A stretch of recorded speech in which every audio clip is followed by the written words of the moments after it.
Before anything existed for the care of homeless pets in northern Colorado, there was a vacant, gravel-covered lot. Situated on Prospect Road in West Fort Collins, enclosed by a chain-link fence, this was the last stop for many animals. Citizens and law enforcement officials who picked up stray animals would leave them at the lot, which provided nothing more than a lean-to shelter for protection from the elements. Owners were able to look for and retrieve their pets only 1 hour each day.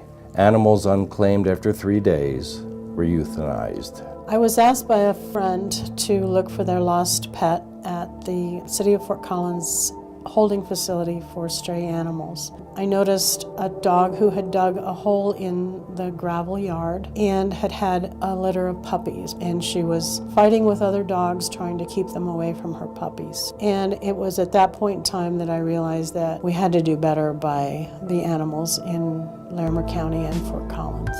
In 1967, a group of individuals gathered, sharing little more in common than a belief that a better world for pets was possible.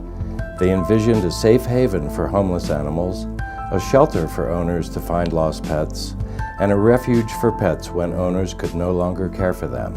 On April 1st, 1969, the group had attained nonprofit status, becoming the organization we know today as Larimer Humane Society.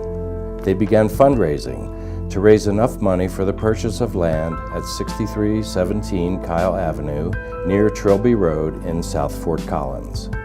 We pretty much did anything that we thought might make money. At one point in time, I think we had enough money to make the down payment on the 3 acres on Kyle Avenue. Once we had the property, then I believe the banks, 3 different banks actually, were willing to loan us the money for the initial building of the animal shelter. In May of 1974, the very first day that we were opened, we were waiting to open the doors at 10 o'clock, and there was a line of people from the doors clear out into the parking lot. And almost everyone that was there had an animal that they were surrendering. By the end of the week, our shelter was full. We had no more space to put any animal. And I think at that point in time, we were like, what did we ask for?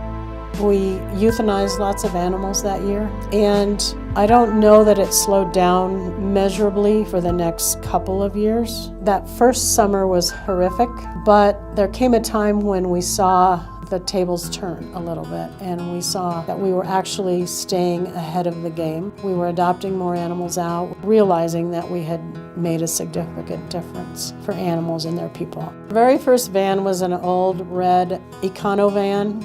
I think that we purchased that in probably 1975. And as it got older, it had problems with the shifting linkage and would get stuck in second gear. It was difficult to drive it through Fort Collins because sometimes you would have to stop and shut it off and crawl underneath and manipulate the linkage so that you could either get it into reverse or get it into neutral.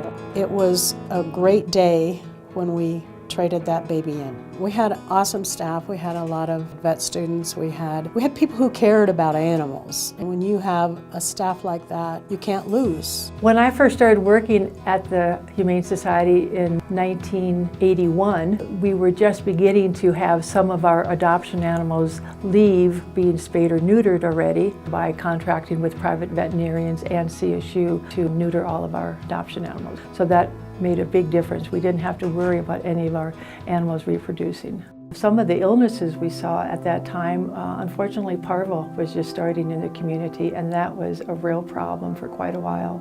You know, we would always have litters of puppies come in with parvo, so it was really a very sad time. In 2002, the first shelter veterinarian was hired at Larimer Humane Society. Finally, animals were able to receive life-saving medical care on site, as well as spay and neuter surgeries and vaccines.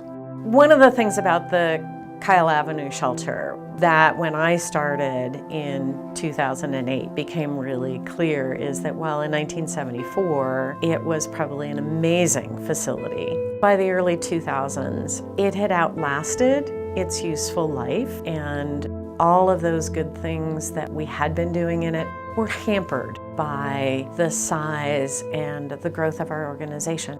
Everybody was in tight quarters. The care and compassion that the staff provided all the animals in that small space and somewhat run-down conditions They provided amazing care and love to those animals.